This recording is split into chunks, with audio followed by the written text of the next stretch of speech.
19வது வினா. 16 படிகள் உள்ள படிக்கல்லில் A முதல் படியிலும் B 16ஆம் படியிலும் நிற்கின்றனர். A 2 படி ஏறும்போது B 3 படி இறங்கினார். அவர்கள் இருவரும் எத்தனையாவது படியில் சந்திப்பர்? 16 படி இருக்குதாம்.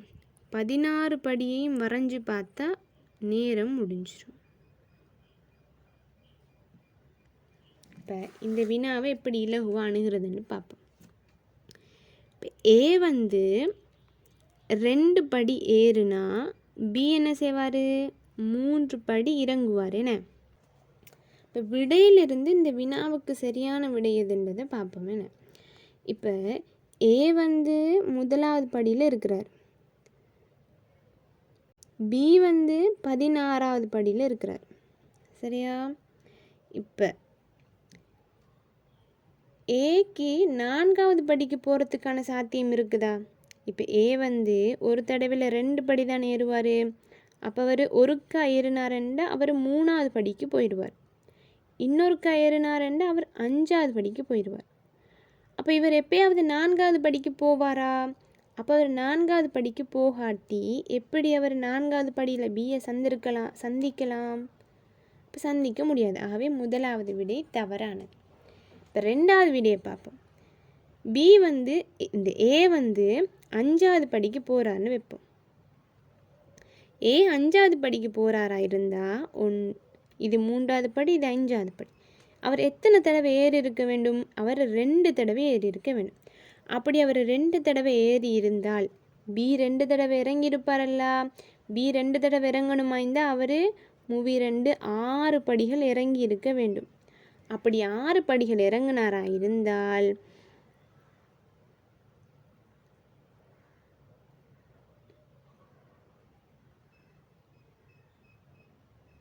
பத்தாவது படியில் B வந்து நிற்பார். A 5ஆவது படியிலையும் B 10ஆவது படியிலையும் இருந்தால் இருவரும் சந்திக்கலுமா? இயலாது. ஆகவே 2வது விடையும் தவறானது. இப்போ 7ஆவது படியில் சொல்லிக்கிறாங்க. இப்போ A வந்து 7ஆவது படிக்கு போகிறாரா இருந்தால் A எத்தனை தடவை ஏறி இருக்கிறாரு? 3 தடவை ஏறி இருக்கிறார். அப்போ B 3 தடவை இறங்கி இருக்கணுமல்ல. அப்போ 3 தர 3 9 படி B இறங்கி இருக்க வேண்டும். அப்போ 9 படி இறங்கியிருந்த அவர் 7ஆவது படியில் B வந்து இருப்பார். 9 படி இறங்கியிருந்தால் B எங்கே வந்திருப்பார்? 7ஆவது படி. இப்போ Aயும் 7ஆவது படிக்கு ஏறி இருக்கிறாரு, B 7ஆவது படிக்கு இறங்கி இருக்கிறாரு. ஆகவே இருவரும் 7ஆவது படியில் சந்திருப்பாங்க. ஆகவே இந்த 19வது வினாவுக்கு 3வது விடை. 20வது வினா. சதுர வடிவான தாள் ஒன்று உருக்களில் உள்ளவாறு அம்புக்குறி காட்டும் முறைக்கேற்ப மடிக்கப்பட்டு இறுதியாக ஒரு புள்ளிக்கோடுகள் வழியே வெட்டி வேறாக்கும் போது கிடைக்கும் வடிவங்கள் தொடர்பான கூற்றுக்களில் சரியான விடையை தெரிவு செய்க. இப்போ இவ்வாறு மடிக்கிறாங்க. என்ன மடிச்சுட்டு அதை திரும்ப இப்படி மடிக்கிறாங்க. இப்படி வெட்டினோம்னு சொன்னால் இதில் ஒரு வெட்டொன்று விழுமே. திறந்து பார்த்தா இதில் ஒரு வெட்டொன்று விழுந்து இது வேறாக்கப்பட்டிருக்கும், இது வேறாக்கப்பட்டிருக்கும், இது வேறாக்கப்பட்டிருக்கும். இப்போ இது இன்னும் நம்ம திறக்கிறோம். திறந்து பார்த்தோன்னு சொன்னால் இந்த இப்படி இதில் இப்படி இருக்கிறதோட இதில் இப்படி இருக்கும். என்ன இப்படி வெட்டப்பட்டிருக்கும். ஆகவே எப்படி வெட்டப்பட்டிருக்குமெண்டா 4 சதுர வடிவ துண்டுகள் கிடைக்கும். ஃபஸ்ட்டு இப்படி இப்படி வெட்டுறதால திறக்கும்போது இதில் ஒரு வெட்டொண்டு விழுந்திருக்கும். நம்ம திருப்பி திறந்து பார்க்கும்போது இப்படி இங்கே ஒரு வெட்டு உள்ள மாதிரி இங்கே ஒரு வெட்டொண்டு விழுந்திருக்கும். ஆகவே 4 சதுர வடிவ துண்டுகள் கிடைக்க பெறும். ஆகவே விடை 2வது சதுர வடிவ துண்டுகள் மட்டும் கிடைக்கும். அடுத்த வினா. கீழே 3 வட்டங்களும் யாதாயினும் ஒரு தொடர்பை அடிப்படையாக கொண்டு வரையப்பட்டுள்ளன. இதை கொண்டு 21, 22 ஆகிய வினாக்களுக்கான விடையை தெரிவு செய்க. 21வது வினா.